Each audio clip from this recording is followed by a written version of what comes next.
Good morning. Thank you for joining us on Newsbeat. Here's a look at our top stories. Controversy over new smart meters in some Chicago suburbs, why some residents want them taken out, and baseball and ballots, leaders of the Latino community go to Sox Park to pull out all the stops to get new voters. Plus,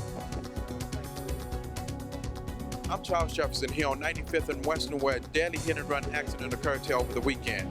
For some reason, a driver in a pickup truck sped down 95th Street, and the consequences were death. We'll have that story and much more. Newsbeat starts right now.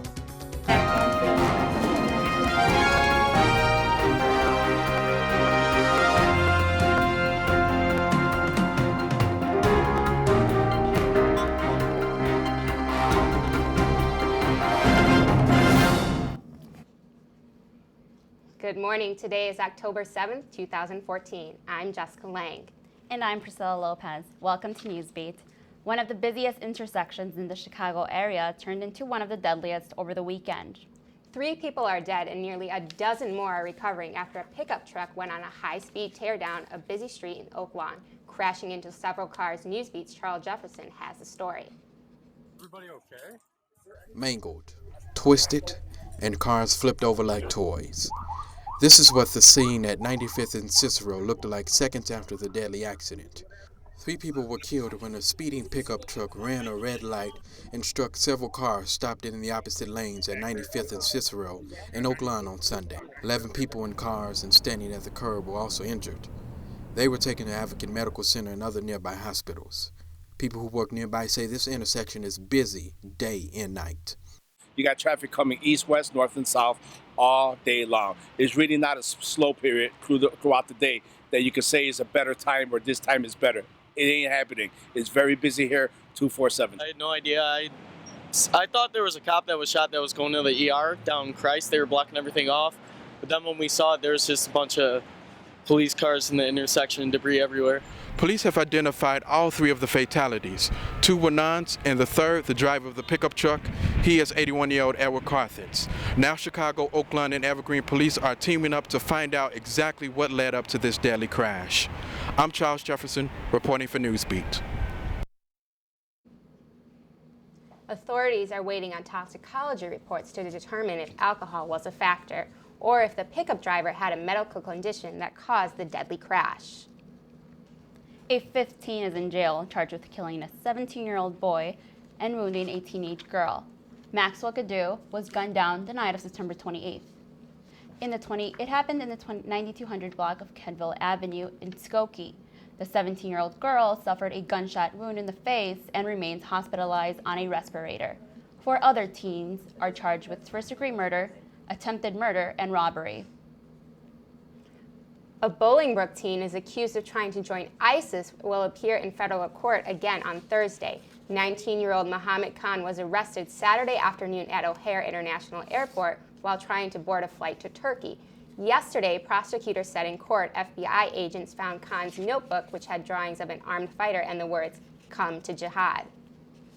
A surprise move from the U.S. Supreme Court, the higher court is clearing the way for same-sex marriage in more than 5 states.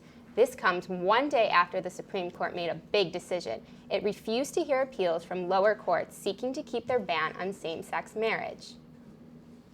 By rejecting appeals in cases in Indiana, Virginia, Oklahoma, Utah, and Wisconsin, the court left intact the lower court rulings that struck down bans in those states. Same-sex marriage is now legal in these states. Couples in some states began applying for marriage licenses just hours after the Supreme Court's decisions. Officials in Virginia began issuing licenses as early as 1 p.m. Naperville residents are upset with city officials for installing devices on their homes, what they say can cause more harm than damage. One resident took her protesting to a new level. Newsbeat's Elizabeth DeLue spoke with the Naperville resident about her concerns with the smart meters. She joins us live on Michigan Avenue.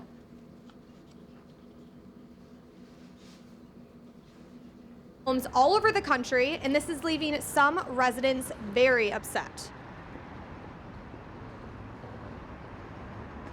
around the world are having smart meters installed. These wireless meters track the electricity you are using and reports it back to the utility companies. Naperville has installed smart meters on 57,000 homes.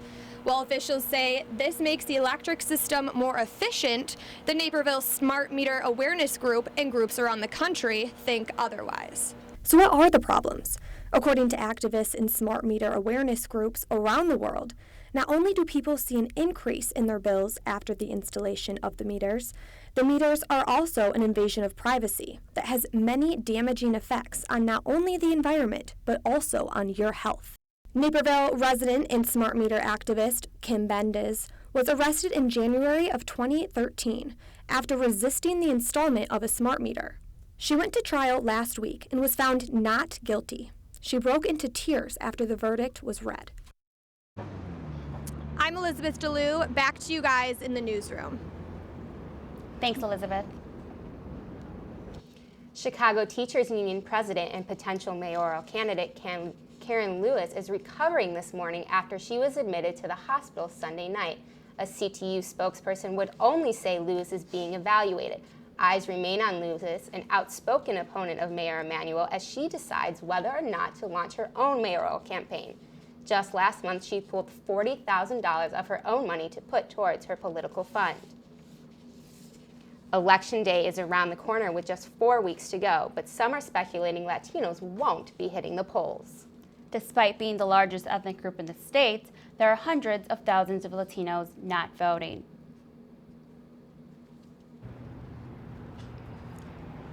Patty Boskin tagged along to discuss the potential impact of Latinos voting. She joins us live on Michigan Avenue. Patty?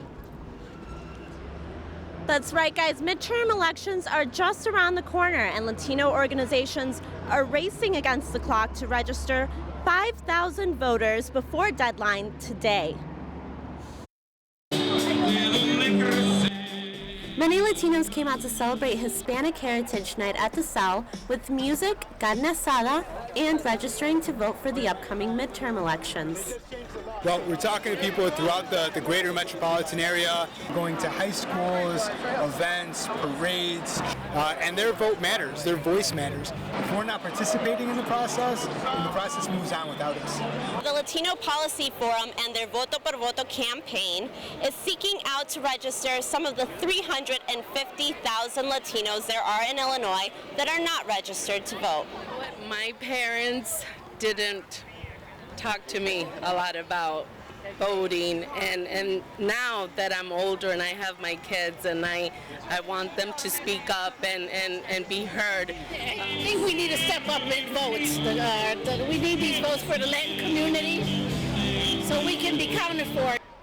Latinos are the largest minority in the state, but voter participation is underwhelming. The Vote for Vote campaign is a combined effort from more than a dozen Latino organizations, all hoping to register 5,000 voters by October 7th. The goal is to get the Latino community to make up 10% of all votes. These organizations say that it's a number that really can make a difference. The Illinois midterm election will be held Tuesday, November 4th. I'm Patty Boskin reporting live from Michigan Avenue. Back to you guys in the studio. Thank you, Patty. If you're a college student in Chicago, listen up. The city just launched a new plan allowing some Chicago colleges to get a discount on Divvy bikes.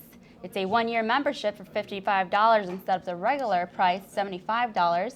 6 Chicago colleges are eligible, including DePaul, Columbia, and Northwestern. Hundreds of people waited in line Friday morning to get a taste of hot dogs before the restaurant closed its doors for the last time in Chicago. Owner Doug Son wanted to make sure there was enough food for everyone, so he cut the line early. About 200 lucky customers made it inside. In recent weeks, customers ordered about $60 worth of food apiece. The restaurant could only seat up to 45 people, but it served more than 800 diners a day. Coming up next on Newsbeat, some developing news on Ebola. A photojournalist diagnosed with the deadly disease has found his way back to the U.S. More on where and how he's getting medical treatment coming up. And one man walked 1,000 miles on water in a bubble. We'll tell you why and where he was headed when we return.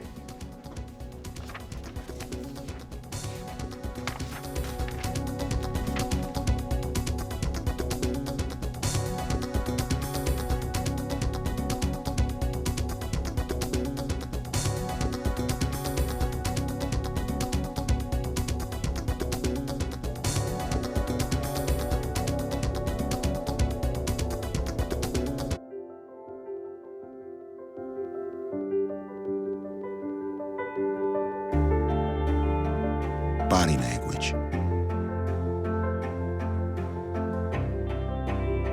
Without saying a word,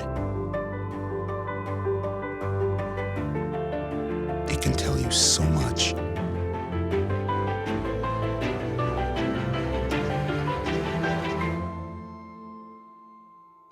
Like someone is having a stroke. Know the sudden signs. Learn fast. F, face drooping. A, arm weakness. S, speech difficulty. T, time. Time to call 911 immediately. The sooner they get to the hospital, the sooner they'll get treatment. And that can make a remarkable difference in their recovery. Learn the body language, the sudden signs, and spot a stroke fast.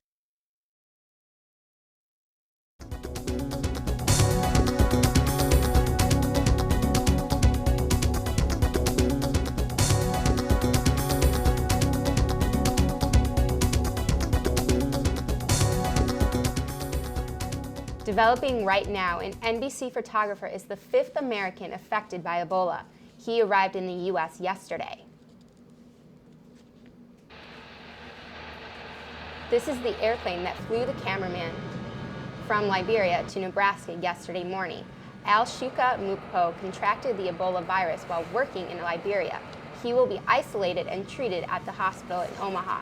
You may recall the Nebraska facility treated another American last month. Dr. Richard Sacra was the first American patient to contract the disease in Liberia.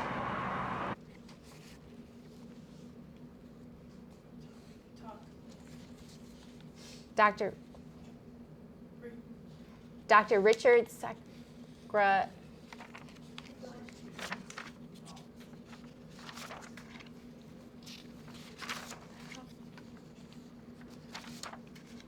The father of the NBC cameraman told the newspaper how his son is doing. He said, quote, "He still has the fever, but his spirits are very good." It's a fight to save his life. Minutes turn into hours and days turn into weeks, as the family of an Indiana man held hostage by ISIS wait to hear some news from the terrorist group. American aid worker Peter Kasig is shown here. His parents released a video pleading with his captors to free him. In a chilling video, ISIS sent a video warning the world Kasig would be the next victim. His parents have been working quietly with a large team to do everything they can to secure their son's release. 10 days of angry protests in Hong Kong. Thousands of student activists continue to flood Hong Kong streets as they demand political freedom. Many businesses, schools, and roads remain closed.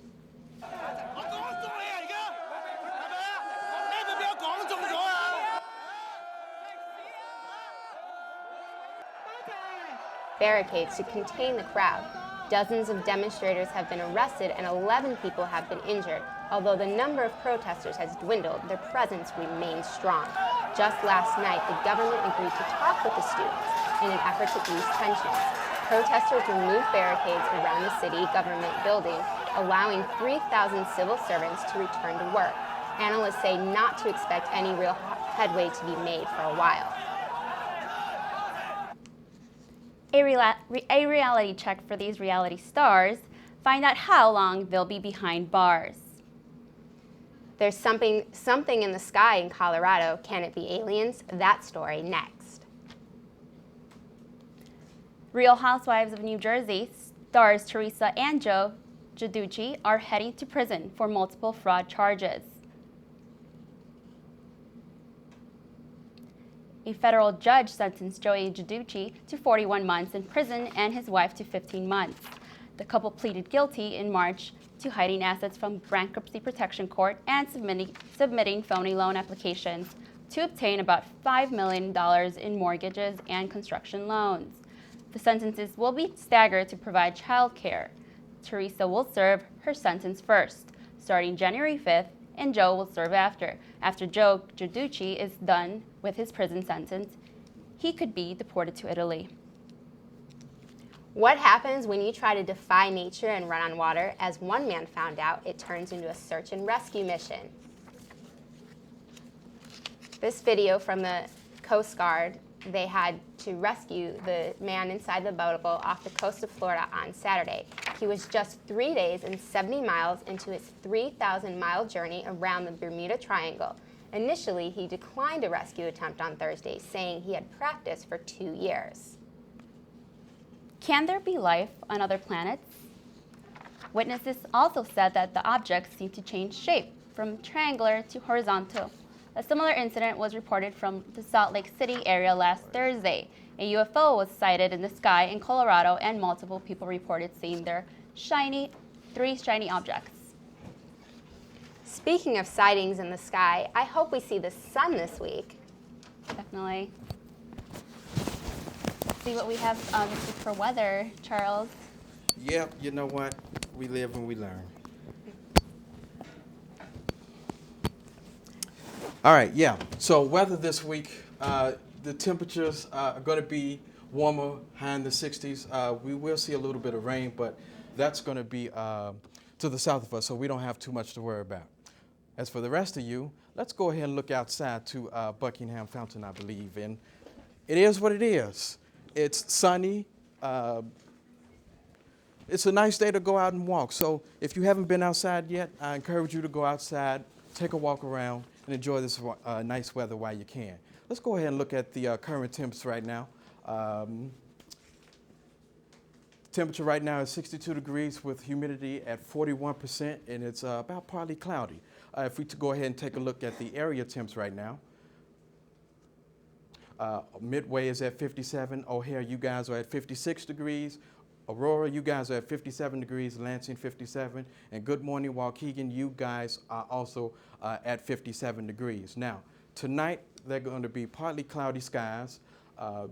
Temperature, temperature is about 44 degrees, humidity 90% clear with winds southwest at 30 miles per hour. Now, if we take a look at the 5-day, tomorrow it's going to be partly cloudy with 64 degrees and a low of 46. Thursday, we're going to have some rain. It's going to be 58 with a low of 45. Friday, 61, and Saturday, 61. But the real excitement comes on Sunday with a high of 66 degrees. So if you haven't been outside, you might want to go outside and enjoy this nice weather while you can, because the cold, unfortunately, they say it's coming. So I might need a jacket soon, is what you're saying. You might need a jacket soon. Man. And a scarf. Right. And a scarf, and a hat, and some gloves. All right, well, thank you, Charles. Jay Cutler had one of his worst games of the season, and the defense didn't look so hot either. The Bears take on Carolina. A good start ends bad. And speaking of bears, this bear decides to go for a family swim. We'll tell you the story when we return.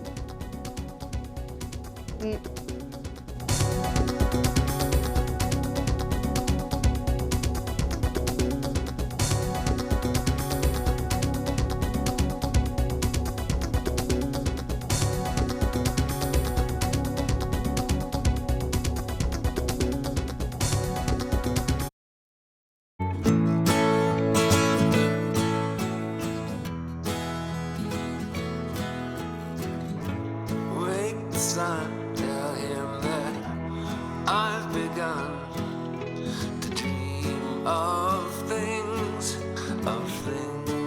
to come, and tell the trees not to look for me. I'm going to find some peace of mind. Wake the sun. Wake the sun, wake the sun, wake the sun.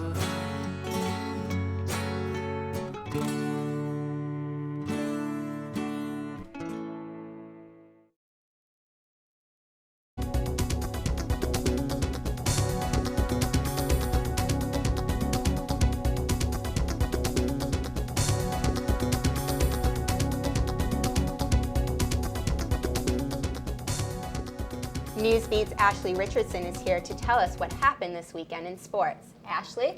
Thanks, Jessica. Unfortunately, it looks like this is not going to be the year the Bears make a Super Bowl run. The Bears broke the hearts of fans across the city once again. The Bears suffered a 31-24 loss against Panthers. The game starts off with an 81-yard touchdown for the Panthers. Later in the first, Cutler throws a bomb to Elshon Jeffries. Jeffries makes a gorgeous one-hand catch. The Bears march down the field. Cutler tosses the ball to Matt Forte. Forte with a touchdown. In the second half, Cutler struggled to keep up against a tough Panther defense. Cutler threw 2 picks. The Bears ultimately fail and come up with another loss. The Bears are now 2-3. An NFL mascot jokes about Ebola, and fans across the country are not pleased. The Jacksonville Jaguars mascot, Jackson DeVille, is catching heat for carrying a sign reading, "Towels carry Ebola." Jackson DeVille held a terrible towel in his other hand, mocking the Steelers. Photos of the mascot caused a frenzy on social media. The Jaguars franchise did, however, apologize for the incident. Now you've got to watch this. A Nebraska lineman tips right over before the ball is even snapped. You see Jay Cotton ready to go, and it seems as if he can't hold his stance anymore. The hilarious mishap has taken the internet by storm. Now, real quick, the NFL Draft is coming to Chicago. The 2015 Draft will be held at Auditorium Theater in Roosevelt University, April 30th through May 2nd. And next, Ole Miss fans celebrated a shocking win against Alabama by tearing down the field goal post. Students were spotted carrying the goal post in downtown Oxford. And finally, the Royals sweep the Angels. They move on to the ALCS. It's exciting news that the draft is coming here to Chicago. Yeah, I know. That'll be a great one. I know. I can't wait. Celebrate being seniors, being able to see the draft right across the street. Maybe this weekend we can celebrate a Bears win. Hopefully. Hopefully, Not yes. going to count on it. And finally, an uninvited visitor takes a dip in this family's pool. My daughter called me and said there's a bear in the backyard, and I thought she was joking. But no one in the family saw the bear swimming, so they checked out The homeowner was surprised the pool didn't collapse from the 200, 300-pound bear. This furry creature lounged around in the pool for quite some time. The bear took not just one swim, but 2. The only damage the bear left was a hole in the fence to make his escape. How cute. If I saw that, I think I would scream and call animal welfare. You mean you don't want to go swimming with it? No, I'm fine. That's our show for today. I'm Jessica Lang. And I'm Priscilla Lopez. Thanks for joining us on Newsbeat. See you next time.